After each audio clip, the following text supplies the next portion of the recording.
Welcome back, everybody, to another podcast of Torq Moto. We're going again with Billy Mack on this episode because, quite frankly, we couldn't squeeze them all into one episode. But before we get back talking more with Billy, again, massive shout out to the guys at Talon for getting involved with the podcast. And, of course, if there's more people out there that want to get involved, just hit us up. You'll find us on info@torqmoto@gmail.com. So, just keep it coming. Wobbs. Talon, fair play to the guys. They're doing good stuff. So, my God, the engineering stuff they got going on down there is so impressive. So all the CNC stuff, they're just spitting out. And it's not just motocross. They're dealing with aerial cars. They're dealing with a lot of military stuff, a lot of medical stuff. But I asked them when we were down there to give us a hub. Now, this is their carbon hub. Believe it or not, their carbon hub isn't just a sticker. It's 3 pieces. There's a piece of carbon tube, and that's glued in with some... airplane shit, I don't know what they call it. I think they've got a more technical name than that. There's a very technical name. Ultra sticky glue. The sticky stuff. And that sticks in. Now, there must be a position where that is like the sweet spot for the spokes to work. And that's their carbon hub, which ends up looking like that. It looks like a one-piece thing, but it's not. It's very cool. So they only do 2. They do a normal hub and they do a carbon hub. It's very, very trick. I know for the podcast people that it's not really helping, is it? No, but obviously... But it looks cool, and it's very nice, very nice. They're the original guys. That would look good on my bike. Did you know that Talon make HRC hubs? I can believe it. They make HRC hubs to HRC spec. They don't sell them. They're not allowed to. And they did say the billet, how much was that? They were fortunes of money. A lot of money. A lot of money. And so the HRC hubs are actually made by Talon to HRC drawings. So... good enough for them, they're good enough for us. They're doing good stuff down there. So obviously those of you that are listening to us on Spotify or Apple, you're not going to see what Wobb's just held up. Go and check it out on YouTube, or obviously go and check out Talon's website and see what they're all about. Nah, shit's cool, man, in fairness. It is fucking cool. Their stuff I shouldn't swear that much. No, their stuff has always been legit. Like, it's as good as it gets. Yeah. Do they make bottle openers? No, but I've got a very special... there's a glowing appraisal. Let me open your bottle for you, because you're obviously incapable. Look. That is... There you go. More to the point, where's mine? Well, we've run out of beers. That's the last one, you fuck. Right. Yeah, I could do with one, but there's none left. No, I wouldn't do that to you. Let's open these beers. Let's open these beers, and once we get these open, we're going to get back to it with Billy Mackenzie. So we're on to Billy. Billy spoke about his career, and we're going to ask now Billy about a few current affairs, because he's been there, done that. Dibble, I want to give you a special thanks, mate. Dibble, you bought me the first Kawasaki, and I tell you what, that thing lasted a whole year. I had one bike the whole of the 2022 season. Oh, really? I didn't even have a jet wash. We had such a banging summer, a banging season in 2022. Works, Every Scottish championship was smoking hot. Even the English championship, was like roasting hot every weekend. I never had to wash the bike. So you had good weather in the motherland, so like big deal. I'm just saying, 2022 was a special year for weather, and the bike got me through to the very final race and won me the Scottish Championship. And that's cool. It was the last race of the final round. I got over the finish line, and all the kids were there because I'd been coaching the kids, and I had a little group of elves. They were fucking fantastic. Turned the bike off. What fucking Gru you are. It wouldn't start. I swear to God. That's what he sees you as a little elf. These wee guys are tiny, and they are like little elves. Honestly, they pack my gate better than anyone's ever packed my gate. Like, honestly, I've got like a team of elves with shovels that just they do it all the way to the start, to the first corner. Let's not talk about that. We're back to the Isle of Wight now. As good as it's talking to Billy and he's open up here, I still get a sense that like we're nowhere near what actually is going on in his head. So I don't think we ever will be. I'm trying to sort of, like, there was a cartoon in the 70s or 80s called The Numbskulls, where these little people live inside your brain. They're working overtime in there, I reckon. We're getting there. They must be absolutely bang on it. Talking to Thomas, who's the sponsor there, he also has got involved with the Team GB team. He really gets into it, doesn't he? I mean, he loves his sport. He loves it. Like, the more I get to know Thomas, the more I hang out, the more I find out more. Like, but he's been around the sport, especially in Scotland, for a long, long time. He used to run the club up at the Grampian. I'm talking like north. He's from Nairn in Thailand. So he has done the travelling. Scotland. This is why, like, he is just like, bring it to Scotland. Now, like, I'm the spokesman. He's got the plan. Like, we're all working together. We're bringing it to Scotland because it's unexplored territory, man. And you all need to come and experience it. We're sick of racing in England, mate. I'm sorry. The traffic's bad. We're going to these same old dusty tracks. Like, we literally have a palette, like a blank canvas to just go and carve anything up anywhere with the amount of land up there. And we can... I mean, if Johnny gets better at building tracks, like, I swear to God, I think the last good track he built was Matchum's 2005. But whatever, he can work a dozer when he feels like it. I'm looking forward to seeing your conversation or hearing your conversation with Tommy post podcast. If he's not scared of the insurance and the health and safety, if we just all relax a little bit, maybe we'll get some like talent coming out of Scotland in the next. Well, you've always kind of made your own rules up there, anyway, haven't you? Well, this is the thing. Like, we do. Like, have a relaxed championship up there, and there's been a few. I didn't mean that. I just meant through history. Yeah, that too. But I'm just like, we've brought it into my favourite Scotsman ever, Billy Edwards. You ever heard of him? No. Remember Billy Edwards? He was like Tony Craig when I was there. Was going out with Billy Edwards' sister. Billy Edwards used to make all the Wolf Sport stuff for Bill Brown. Oh, right, is it big? I mean, I can't.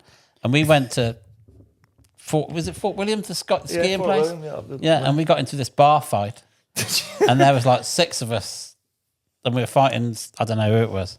And this Billy Mackenzie, like any good bar fight, you don't know who you're. This guy jumped on Tony Caig's back, and Billy Edwards punched him, and I've never seen anybody punched so hard. Really? And this guy launched about 6 foot, landed on the floor, and everything just stopped. Oh, that's good then. Was that game over? That was over. The lights came on, and we just walked out. That was it. I've never seen anybody. I don't know what happened to the bloke. But fucking hell, he hit him hard. We could do a podcast just talking about bar probably fights. Best we don't. But we probably we were losing until one person he hit him once, and that was it. I've never seen anything like it. One way Billy Edwards, you all right with me, kid?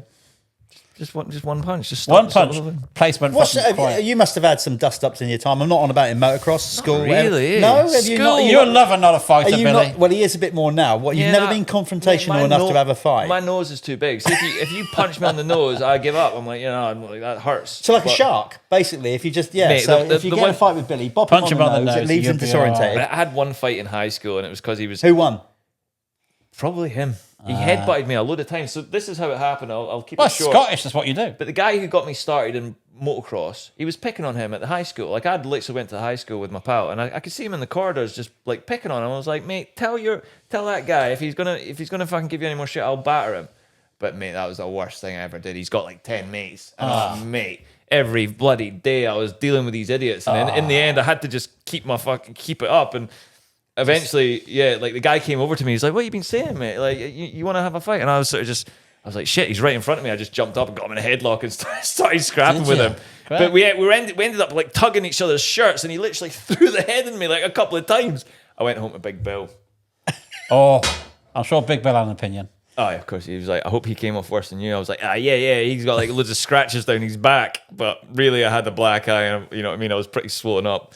But then, was Big Bill a bouncer? Did he used to run the doors in Glasgow? Yeah, you like me. I mean, you got to be something special to run a door in Glasgow. I don't know much about. And you probably don't need. Right? You probably don't want to know. Not been told the stories, but listen, he took on a couple of pubs during COVID, right? And so I was there or thereabouts while he was renovating them, and he was bouncing a game, mate. He's 65 years old. He was on the door, making sure there was no trouble coming through the door. I was pulling pints for everyone behind the bar, working Christmas and New Year just as a backup in case anything went wrong. But he was in the zone, mate. Like, he was literally like he was young again. And he had all the energy, and he was like, he's making the cash from the pubs, and he was just in the zone again. I've been following him on social media. Yeah, I've seen that. Because he promotes his pubs on social media.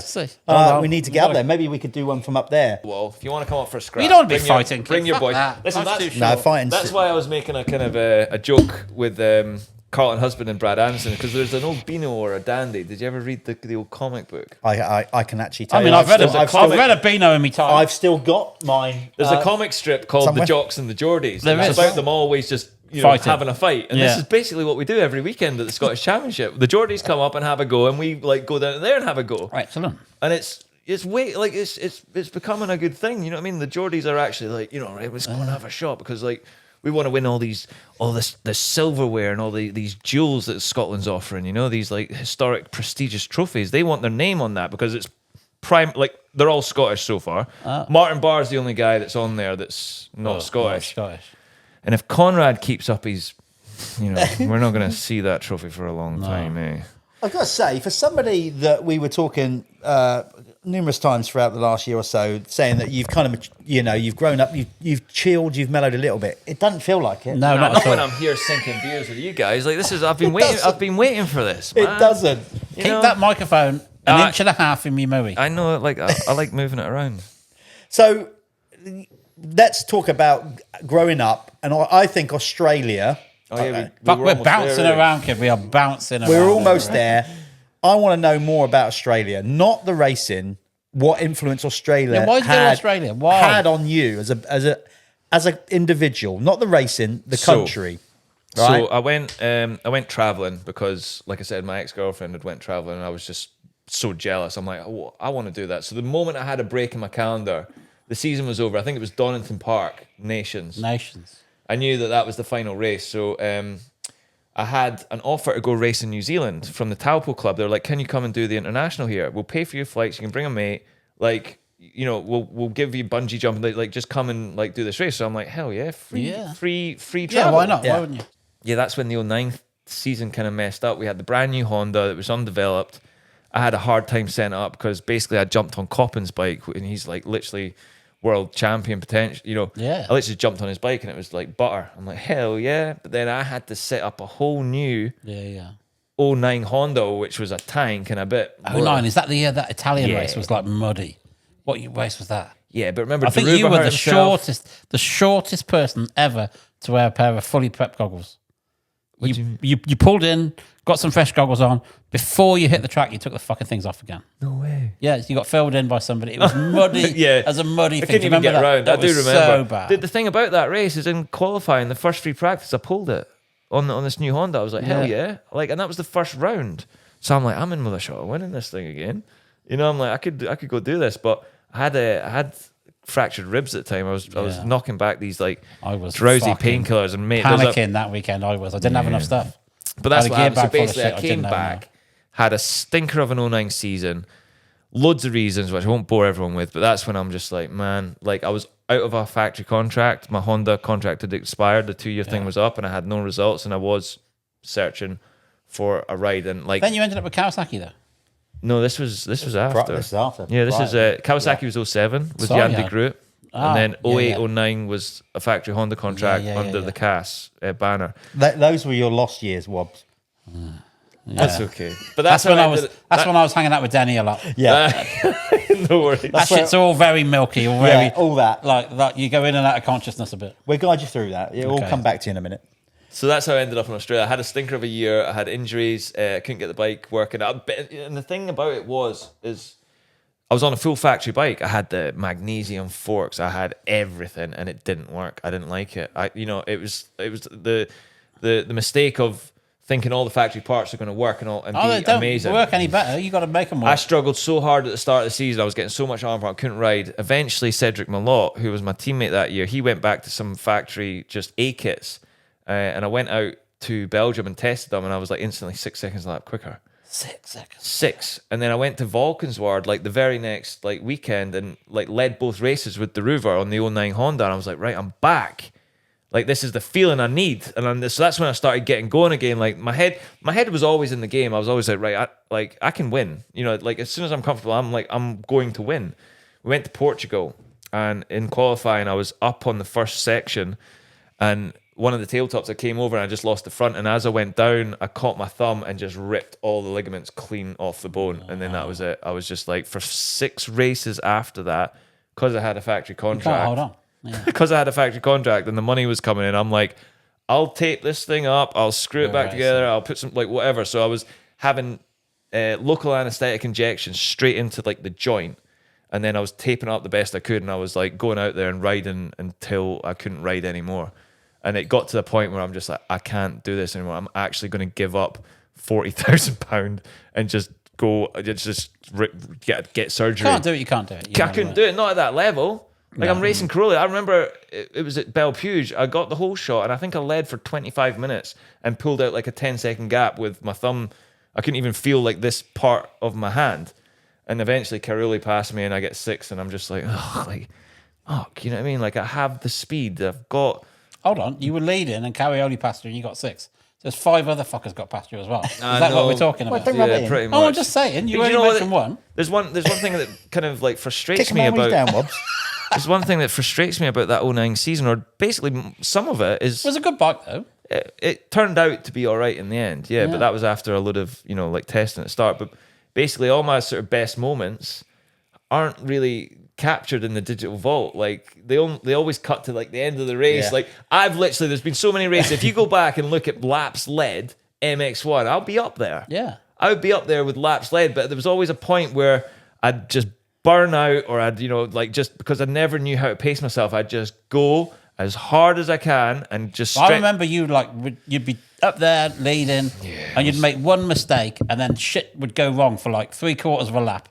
And then you'd get back in the groove, and by that point, you'd fucked it. Nah, it's a bit like it was just I couldn't really pace myself. I was always just all or nothing. And it was always the way I rode, because I like to get in the lead, pull away, and by that then check. But these guys were like, we were all fit and we were all charging, but there was just always a point where I just exert myself and I couldn't recover. Listening to you say that, right? It just emphasizes to me how character plays such a huge part in anybody's career, right?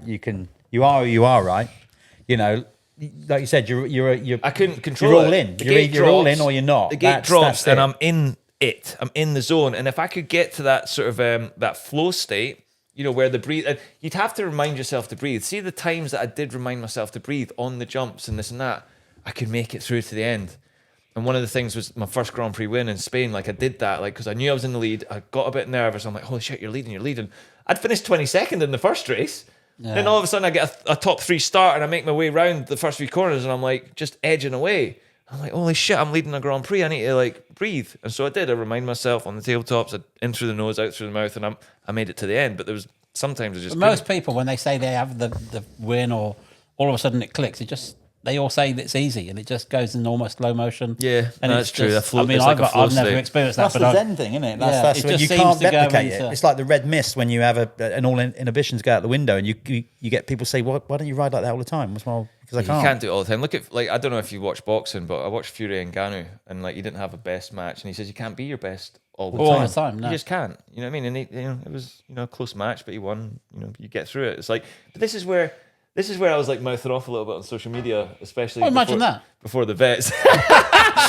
No, but I see the boxers doing it. I follow the fight scene and I see them all up for it, and I'm like, how the hell are these guys getting paid so many millions when they're only fighting 2 or 3 times a year? We're literally throwing it down every weekend. Yeah, twice. Every weekend. Twice and it's Sunday. Arguably, what, you're going to run 12 rounds boxing or 40-minute moto, 2 of them? Or 3, it's mate, where are we going to elevate? How can we get it to the boxing level where, sometimes... So, did your time in Australia, because I'm intrigued by this, because this is pretty much where the Scottish Jesus came from when we're talking about, Don't say Scottish Jesus. He had the arse last year. I can let him explain that in a minute. We'll get on to that. But I guess the whole thing in Australia is when you started to wind down your career and you kind of knew that you were probably heading that way. So how frustrating did you find it to let go? As in being that guy where you go, was that an easy decision to go, right, I'm still going to race at a high level, but I kind of know I'm past my best? No, it wasn't really. That wasn't how I thought about it. I made the choice because I was sick of the way the attitude of the British public, media, whatever. I started to get ratty with. I had a bad season and everyone was on my case. I was literally British champ 2 years in a row, living the high life, and then all of a sudden, I wasn't beaten or I wasn't winning as much as I should, and everyone's giving me shit. Like I said, I was really involved with it when I was young with Sordia. I did listen to the magazines and I did fucking take it all on board. And it started to really just upset me. And I'm just you know what? Who am I doing? I don't need to fucking do this. If I'm not getting paid the factory Honda contract, then I'll go elsewhere and get the money, And at the time, it was the financial crash. It was all and I was advised by the people around me, the good people around me, hey, look, Australia's a good option. You can make loads of money over there. The talent pool's not that deep. They're getting massive bonuses. The riders are pretty good. The track, it's a good scene. It's coming together. So I'm I'd already been to Australia. I'd had the time of my life. I'm This is like a no. It just seemed an odd choice because everybody is always America, America, America, and you went the opposite direction. I'm like, that's cool. I went for the easy option. That's the truth. I wouldn't say it's easy. Fucking No, it wasn't easy at all. Are fast. No, it's never easy, especially when I'm moving halfway. Like Easier. Let's say the easier option. Yeah, and you know what? I wanted to learn Supercross because I did fancy a shot, but I'm like, I'm not doing AMA. That looks too much of a Yeah. Well, that's why a lot of guys go over there, make the mistake, blow the shoulder out, or do something. And that's why I thought all over, the best way to learn Supercross would be Australia because the tracks would be a little bit easier. The competition won't be. So I wanted to do it because I was at that level where I'm like, I can ride bikes and I'd love to do Supercross, but I'm not. I'm not doing Sheffield anymore. Sorry, right? I'd done that. Like the British scene wasn't really up to it at the time, and we didn't have anything going. The Aussie scene was like moving, so it wasn't a hard decision at all. I remember sitting down making a list of cons and a list of pros, and it was like massive pros. I'm like, I'm out of here. No, see you later. You. That's a big deal. That's Quick a decision big then. Deal. It was, but it wasn't a hard decision, and that's what I'm saying. So you made you pretty much you didn't dwell on it too much. Not at all. I was got good support there. You got a good team. Yeah, well, I went over with Craig Elwell. We went and sussed the place out. I went for a visit to Craig Elwell. We want to get Craig on, but he's fucking too mysterious to come on here. Like I'll talk for him. Please do. So that'd be good. So now we went and visited the race, Raymond Terrace. I watched them all. I decided they were all slow. I could beat them all. So I talked to the Kawasaki team and the Yamaha team because they were the top. They were the top teams. They were doing it properly, you know. Yeah. So Craig Dack kind of like looked down. He's like, "No, I don't need you, mate. I've got my boys." And I'm like, "Oh, really? Really? You don't want the best guy? I'm the boy." So I went and talked to Kawasaki, and Troy Carroll was there. I'm like, "Listen, I want to come over. Give me a ride. You know what I mean? How can we do this?" So I had a word with Kawasaki UK, and I got them to put a good word in. But Kawasaki supported me, and I got on the Kawasaki team. And mate, I had a really good year. I really enjoyed it. The bike was really good. I ended up breaking my wrist and losing a load of points. Otherwise, hindsight, all the rest of it, I might have won an Aussie Championship. But I finished second quite a lot of times. I respected the boys that was racing by the end of it. Jay Marmont, all these guys. He beat me 4 times in a row, and I'm just like, I was trying, and I was still fast. And we had some little it's never easy, is it? Especially when sponsors are coming in and mechanics changing and leaving. It's just like Yeah. But I ended up picking up a few injuries, and then the last 2 years I was with Dak. I got on Josh's bike again, so I was pretty happy. I'm like, yeah, sweet, this will be good. But it was that Josh fast. can set a bike up, can't he? Yeah, he's so smart. Josh can set a bike up. And then by the end of it, I just I was a bit over it. The pressure was getting to me. I was getting a bit tired, and I was working really hard. Like I was, really working for my bread. It stops being fun. And I wasn't living that sort of that I wasn't living the wave of winning with the factory contracts and stuff. I was actually starting to just find it a bit hard and really sort of feel. But I ended up winning the last ever race, and everyone was there. Townley was there, fucking Moss, Marmont, the field was stacked. And I won my last ever race there, and it was just like a nice way to just be like, see you later. Because good for you. I started getting. There was a bit of drama in the team because I just I wasn't into it. I was starting. They could see I was starting to just lose interest, and they have to just pick up and get it going again. They're team owners. They Dak runs a professional ship, and he was like, Bill, With that in mind, then did you have a plan, an exit strategy? Did you know that? Did you go right? I'm packing this thing up at there. Yeah, well, it was halfway through the season of 14. I started arguing with Craig Dack. We weren't even talking to each other. It was really awkward. And I'm like, I don't need this shit. I know I'm out. And so it gave. So was there a defining moment? Was there where you woke up one morning and you went? You. How do you went? Need a piss? I think I'm go done. for it, Dobbs. There would have been too much beer is flowing through. Wobbs is off. We're going to carry on, Bill. Don't worry about him. We'll continue this because it is an interesting this is question. This is the start of our podcast. It's like us down the pub. Yeah, totally. And that's the best thing about it, man. It is honestly the best thing about it. But there would have been, to answer your question, there was, but I can't really remember. But it was basically I saw my situation.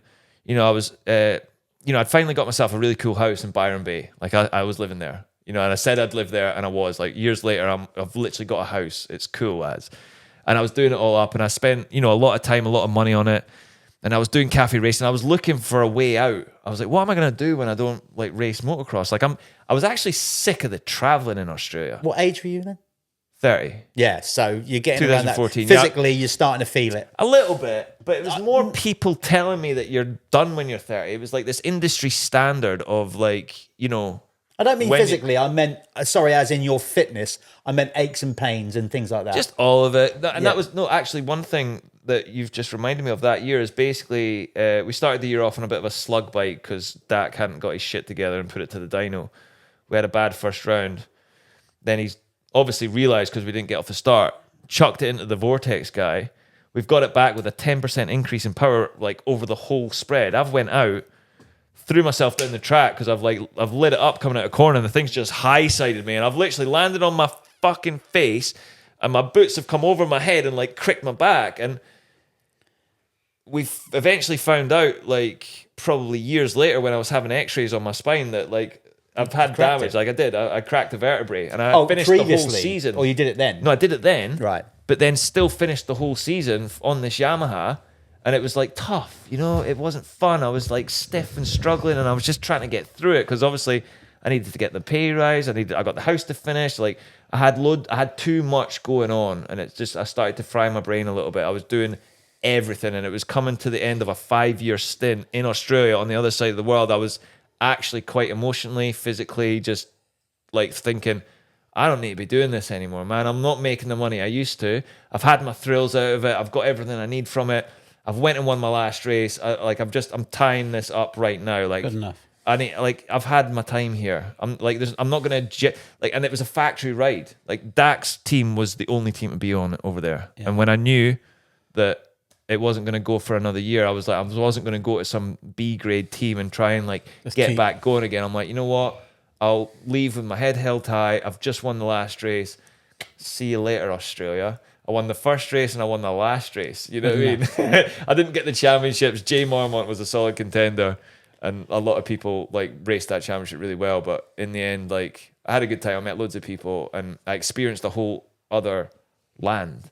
You know what I mean? I didn't get stuck here. I literally experienced half of my career somewhere super beautiful, and it was. Yeah. The beaches, the tracks. But in the end, the travel was actually worse than here. We had to go so far because the championship was only I think 6 rounds. 6 rounds, yeah. But they have a big break in the middle, but you have to go everywhere so that the privateers get a chance. So we were Western Australia, we were right down the south, we were everywhere. And people don't realise how big Australia is. Same size as America. Dude, and fuck all in the middle. I heard you can fit the UK into Australia 62 times. Can you? That's apparently... I know it's the same size as America. Research and there's a lot of shit going on inside America. There's a lot of shit going on. How about this for a question? Electric. Oh yeah, we were chatting. So basically, where do you see the electric? Is it the future? Is it the scourge? Hold on. Let me just dive in there.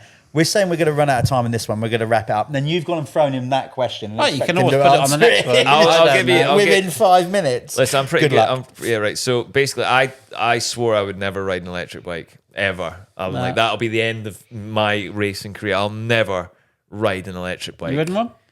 That's a yes.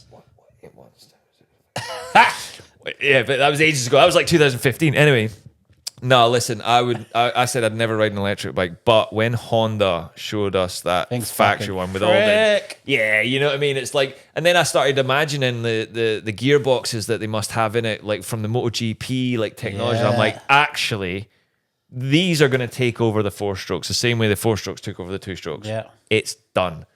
Electric bikes are here. We're not getting away from it. I know. Not getting away from it. I know. And I'm and you know what? Fuck the 4-strokes. They're horrible, noisy things. See if I hear these little... Don't fucking start me on that, kid, because I gotta go off on one. I don't like the fucking things. Awful things. Why are they revving them so much? Electric and 2-strokes, I'll be happy. Why do they rev them so much? This question at this late stage in the podcast. Can't believe it. Yeah, but I agree. I think all it's going to take is somebody to show up at Anaheim on one of those things and win, and it's fucking all over. Listen, and then, are they going to have their separate class though, or are they going to run together? Why would they? They didn't have a separate class for 4-stroke. Yeah, you're right. No, that's true. So we're going to get Andy Summers on, who is the FIM technical director, and he is going to tell us all about the legalities of racing a 4-stroke. So what's that you're drinking, Bill? Oh yeah, thanks. So basically, this is how about that for a transition? That was lovely.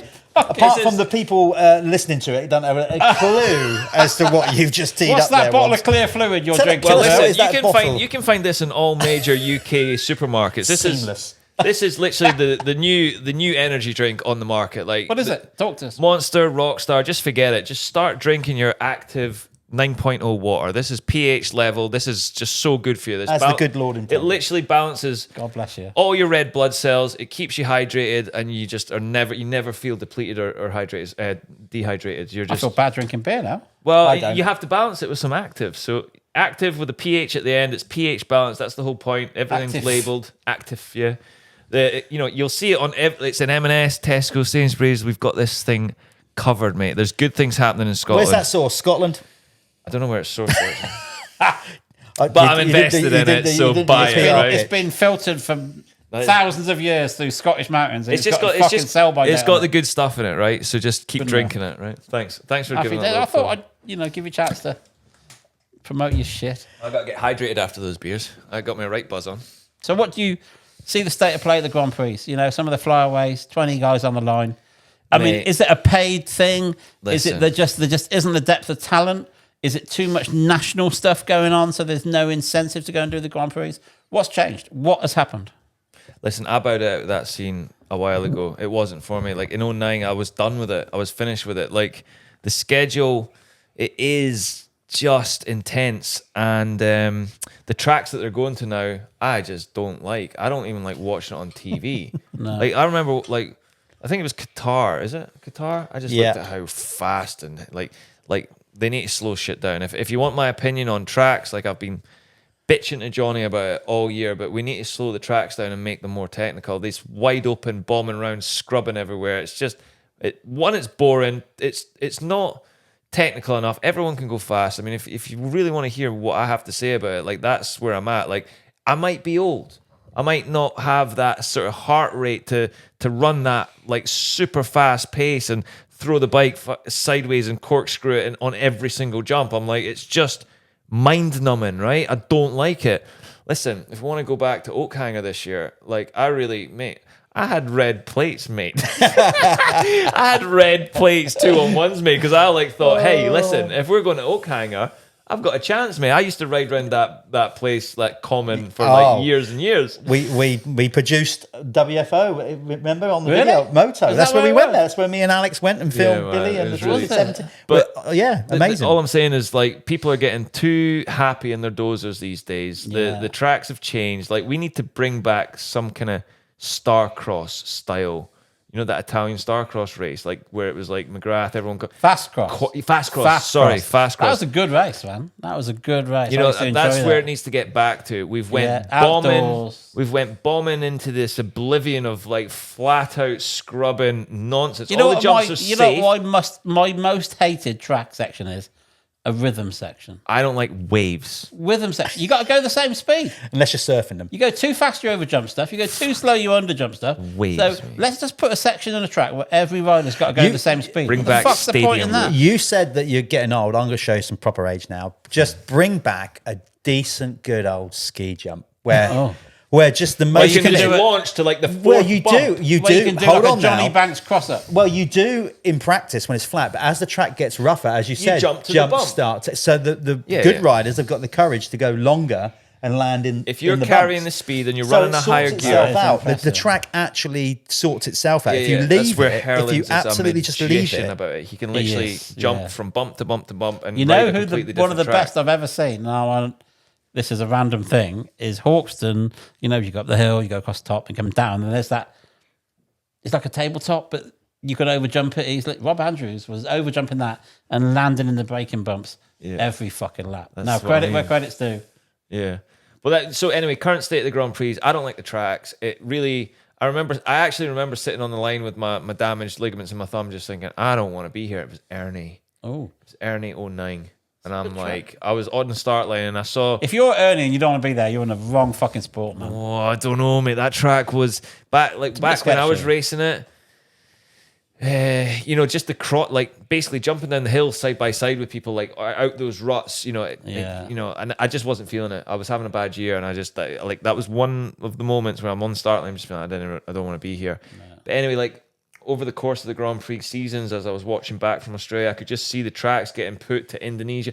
I felt so bad for Villopoto when he came over. Oh. My God, he just wanted to come and have a good time and cruise around. He did. And he got badgered by every media hound and expected so much of the little guy. Like, it's just like, mate, I would have just been like, bolt. Yeah, And he kind of did in a way, but those Everybody tracks. forgets the kid was he leading the championship or he was? He won a Grand Prix. He won a Grand Prix like Indo. 3 rounds in. You know what I mean? I mean, and that's not easy done. As soon as he done that he'd done his job pretty much. Yeah. Like it would have been nice. I think everyone would have expected him or liked him to win a world championship. But the way he was being treated, like, you know, I know he was the superstar, but I felt so bad for him because he just wanted to come and experience Europe and he just wanted to go on a holiday and race his bike. He didn't want that fucking pressure behind him, but.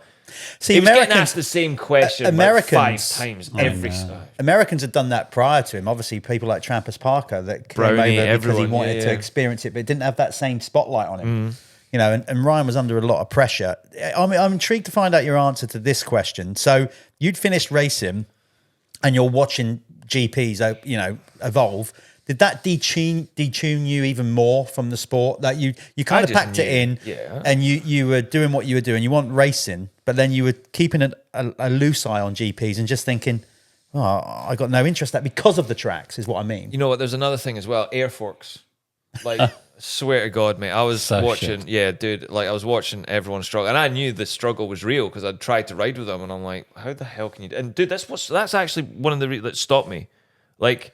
Because I came back to the UK after racing for Dakar, and I was like, you know what? I could probably get on a bike and do all right. Or like, and I did. I jumped on a Kawasaki and it had air forks. Or like I jumped on a Honda as well, and I was just trying to work with these air forks, and I could not do it. And I'm just like, I've lost it. But why did you have to use them? Because I didn't. Was that like a contractual thing? Or? Yeah, but back in the time that you were being, they were being rammed down your throat to a certain degree. Yeah, big time. These are the new greatest thing. And they felt like you had a flat front fucking tyre. They were so horrible, mate. And I literally had no feeling, and I just thought I forgot how to ride. I actually, in my head, it was the first time I lost confidence in my ability. I'm just like, maybe I can't do this anymore. Yeah, maybe it's not the forks, maybe it's me. Yeah, that, and I'm like, but because everybody's telling you how fucking great you know these what, forks man? are. I missed a fucking golden opportunity with Thorpy, right? Because I was fluffing around with Eastie and just riding a Honda and trying to get suspension done, and I got a ride with Thorpy to do Whitby in I think 2016.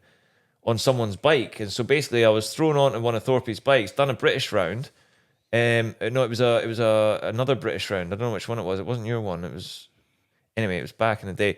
But I had to throw my air forks on because that's what they were running, and it was the better the devil you know. So I tried running around Whitby, and I was on one of Thorpy's bikes, and see if I just had the right suspension in, I still knew how to ride. And I remember passing Graham Irwin, who was the British champ at the time, and it was like I was like an out of the blue race. Yeah. And I'd done my normal first lap, aggressive like start, passed everyone, got in the lead, and then I just sort of got tightened up and I couldn't ride the bloody thing. And I just always regret that moment where I might have had a shot with Thorpy for a couple of years. And imagine like just being under Dave's wing with those factory, like his bikes are shit hot. Oh my God, so I would have put an extra effort in just to have that little last hurrah. Last hurrah in the UK with Thorpy, because I never got to ride for Thorpy. I was going to say, what was your relationship, or what is your relationship like with Thorpy? Like you said, you never got to ride with him. Did he ever approach you at any one time to ride for him? There was one time, it was before I joined Yamaha in Australia. Like I was at the end of my deal with Kawasaki. It went a bit Pete Tong. Jay Mormont had moved over to join my team, and because he was the champ, he took everything, and I was a bit fucking pissed off about it. And I had a bad year, I got injured, and then so Dak took me, and it was on that cusp where I did talk to Thorpy. He offered me a deal, but I weighed up like the money options and where I was. I'm like, well, nah, I'm going to stay and stick it out with Dak because I can just make more money here. And he was like, look, that's all I can offer you. And what he was offering was a completely fair and honest deal, which everyone else was on. Like he's just straight down the line like that. But I was like, I'm going to see it out in Australia, and I don't regret it because I did well, and I sort of did the Australian thing, but when I got back, I do feel like I've just missed that. Well, I'm almost 40 now, be 40 next year. And I sometimes still think I can fucking do it. That sounds if I got on Thorpy's team, like, and I put some training in during the winter, like, sometimes I still feel like it's funny that you keep talking about Dave's team like as if that's the only chance you got. Yeah, that sounds like a bit of a regret to me. I know you just don't strike me as a bloke that's got regrets. Well, no, it wasn't really, because in the schoolboys, me and Big Bill were always up against Thorpy and the cat finning boys, and we would smoke them every time. So I never felt like Thorpe, I didn't ever strive for that Honda team. No, I was always the Kawasaki boy because I had my own thing going. The bikes, them Hondas were not good at the time. No, but I mean the things are on it now. Yeah, but back in 97, 98, all that. Like they're little 80s though. They were I was on the 80s. I was on the hundreds. Oh, the 80s were okay. But the 125s.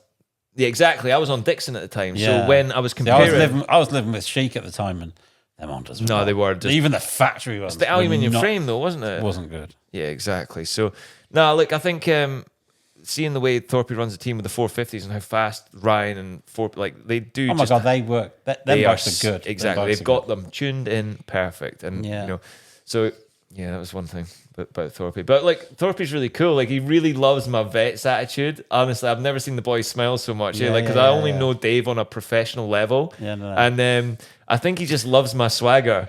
The fact that I'm rolling around up north, giving it the King of Scotland chat when he knows he's the King of England or the Sir David, but I can sort of like talk the same shit and be like, well, I'm King of Scotland, mate, because like who else is there? Like Sean, there's Sean, but when he's at Foxhill, Dave is good company, big time, good company. So I parked next to him this year, actually, like just by chance. He had his big bus there, and we were all like sort of.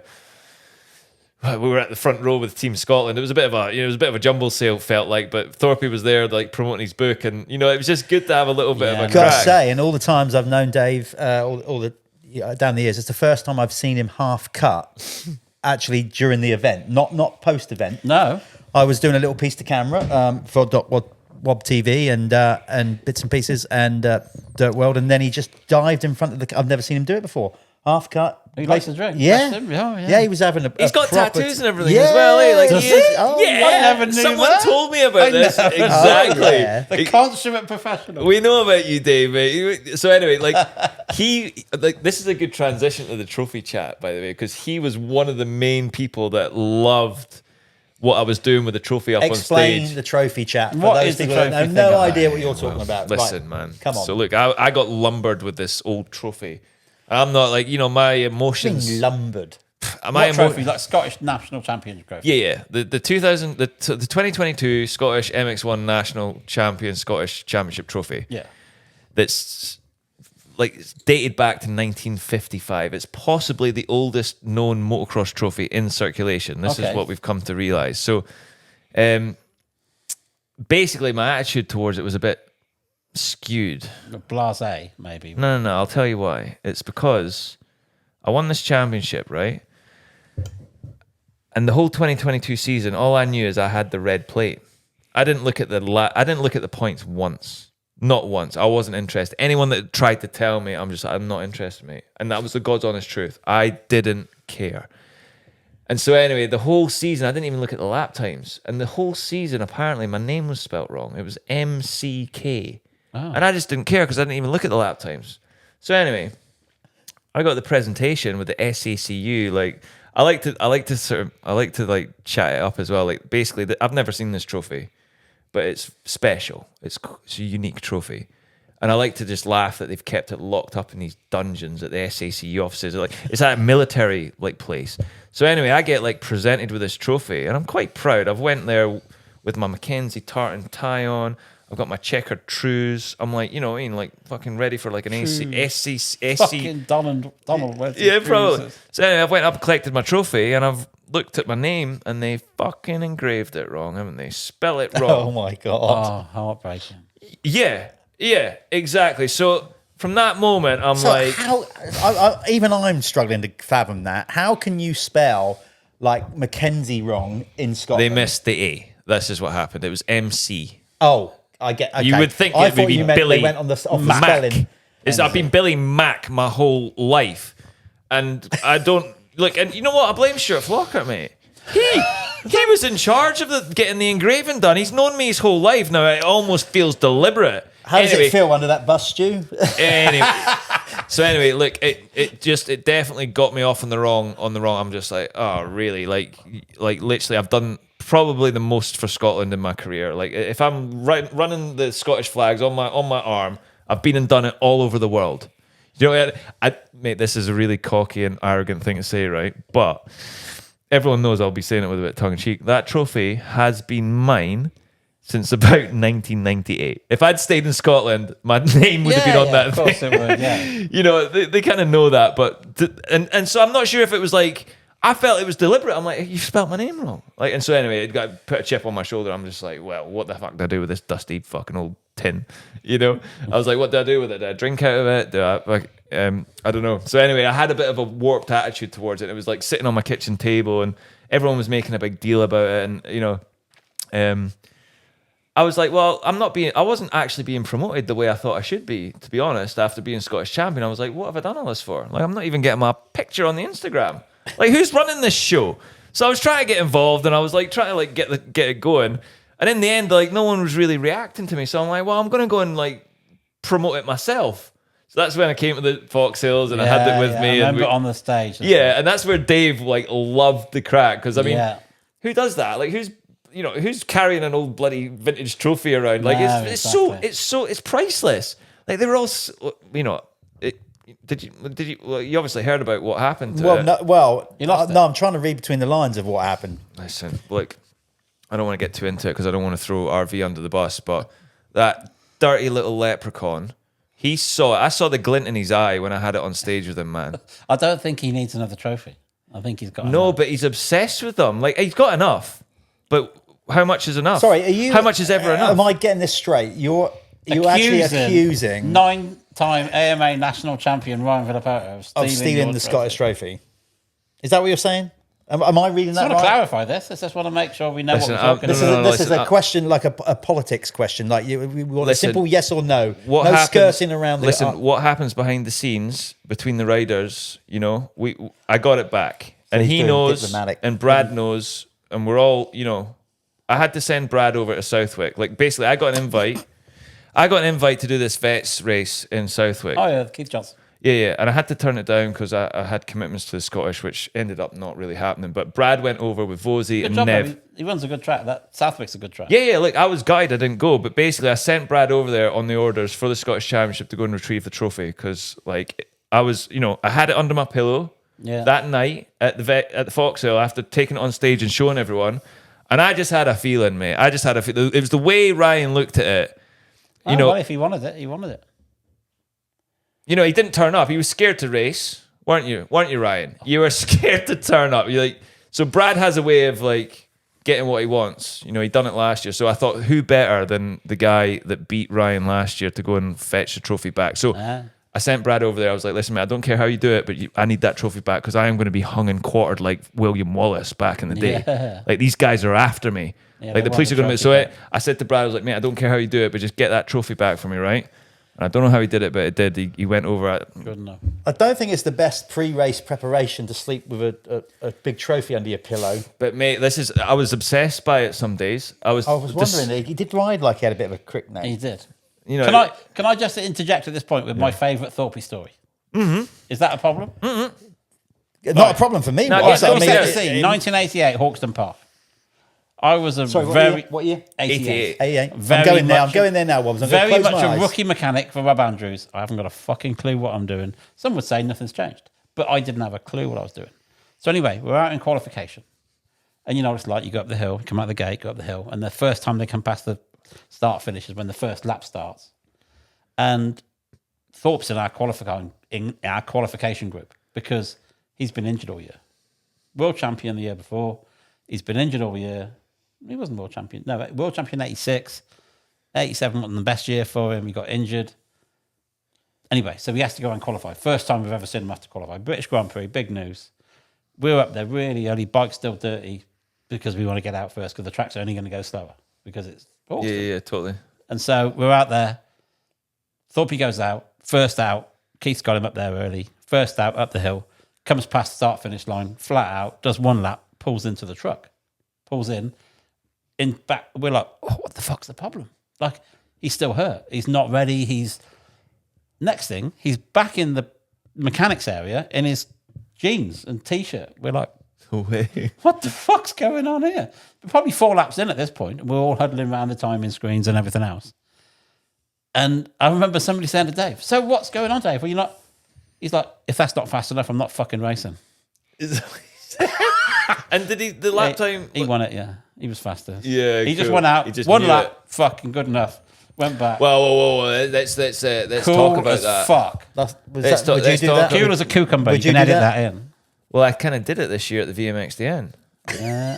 I went out, done my fast lap at the start. Remember that, Wobbs? So yeah, I went and did my fast lap, came back to realise whatever had happened. But then also the next race when I went out for the Super Evo, I went out because it was back to back. I went out for the Super Evo qualifying. Yeah. Because I'd had a warm up for the team event. I was on point. I went out and did the fastest lap. It would have pissed all over everyone's laps in the team event. Yeah. Ended up 30 or 23rd or 50. It's because we all knew that we had to do a full lap first, didn't you? Well, I just went out and smoked the first lap. So similar to the Dave Thorpe story. Oh, so you was caught up in that whole thing? Oh, the whole thing, mate. I heard that. Yeah, it was a you bit need to stressful. sack the timing people from that time. It was stressful because they told. I checked and they said we're going to. All of a sudden, Tommy and Mel are in front of us. We're going to time all 4 laps. Okay, happy days. So the guys have gone out to the box and they've said, "What laps are you timing? 4 laps of practice? Yeah, we're going to time all 4." Comes back in.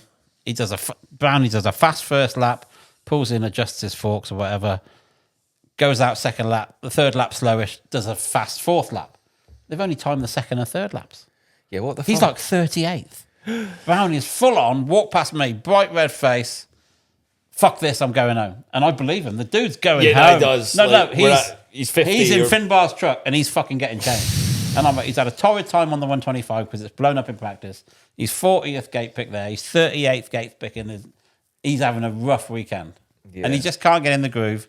The bike had loads of bottom and mid-range, no top end. We're like, fuck. So we're changing the gearing, changing the jetting, trying to get it back. Thing was punchy as fuck, didn't rev. And he was getting yarded by the 500s. And that's just... Mate, I passed him going up that hill he like he run was out of on power. a 50. I've got like a step-by-step photo of me. No. He'll tell you straight. It was 2 years higher, so almost. No, the bike was mega, bottom to mid. But he was complaining, but Tommy was on the same motor and winning. And how do I tell him? Like, kid, do you know what? The VMXDN is its own animal, Wobbs. We know that, God, what you've done there, whatever. And do you know what? I want hold that thought because actually we need to talk to Billy again just about that event in its entirety. We'll be talking plenty about more about what he's going to be doing coming up, whatever. But again, we knew it was going to roll over. There's too much stuff. Everybody we get on, it just goes over. We can't. It doesn't matter. Contain it in like an hour. I told you before I even came on here, we're going to need 211 episodes. That's my number. I think I'll be here. I think 21.1 might be a better number. Let's do 2.1, Doogie. Let's not get ahead of ourselves. So we're going to wrap this one up. Episode 2 of the Billy Mackenzie. Yeah, that's good. We've got to at least try and get a trilogy out of it. We got to get Billy back more. For Definitely sure. Billy and Mark DeRuva, they're our staples. They're so far they're going to be our staples. Yeah, we're going to be the main. Do you know what? But also, I think we've offered a service to the mobs. I think they got to get stuff off their chest. Therapy. That's exactly what Mark calls it. Yeah, get some shit off your chest. I heard that. That's why I'm joining him with a joke. But I do actually think how funny would that be if we had an actual therapy bed. If I'm not just sat here with a microphone, I'll be laying back, discussing. Tell me about your childhood. Yeah, 6 years old, 5 years old. I'm on Malaguti, Malaguti 50cc racing around Durham. Big Bill slapping you around. Yeah, so look, we'll wrap it up there. We're going to get Billy on again. So if you like what you see, obviously keep liking and subscribing. If you're watching on YouTube, if you're listening to us on Apple or Spotify, great. Keep subscribing, spreading the word. If you need to get hold of us, you can get hold of us at info@gmail.com. Our social media is Torq Moto. We're on Facebook, Instagram, YouTube, Spotify, Apple. Got it all. You got any questions? Just shoot us a question. Anybody you want us to speak to, any questions you want to ask, just get them out there. We ain't scared to ask them questions. Get them in. And we will get the Mac Attack back many times over, I'd like to think, because good value. We've just got so much to talk about. I've been doing this stuff since. Do you know what? You can't fit a whole lifetime into an hour, can you? We've done well. We literally covered from 99 to we've done it all, mate. We've done 2 episodes, and I got really 10 feel years of vets racing to do. Honestly, I'll be at every vet's foxhill till on a personal level. There's still so many things that we didn't even cover that I wanted to ask you. So there's fun stuff to dive into next time. I'll throw it all down. So we'll end it there. Again, thanks to Talon for getting behind it. Yeah, thanks for the wheels next year, Talon. I'm glad we sorted that out. He's pushing hard. I need a spare set of wheels. That's all I needed. We got some more sponsors coming on. We do. A few more to announce. So if you want to be part of what we do here at Torq Moto, jump on board, get involved. Cool name as well, by the way. Torq. Thank you. Torq. Thanks. We tried to incorporate the moto from back in the day. It's totally worked. And we're talking about it, so that's the way it is. That's exactly it. So there we go, another episode in the can. Right, we are going to continue to drink and have a good time, a good evening here. So everybody out there on planet Earth, take care of yourself, keep spreading the love, and particularly keep enjoying and subscribing to Torq Moto. Thank you. We'll let you sign off, Billy. Yeah, say something to sign off. Follow me on social media as well. Instagram, BillyMac211. BillyMac211. Former Scottish champion. I just want to throw that in there. I relinquished. Former British champion. Former British champion. I tucked the front, just like James Stewart did. I tucked the front. I didn't even turn up. I'm like, I'm out. I'm too old. We'll see you again. Thanks for tuning in.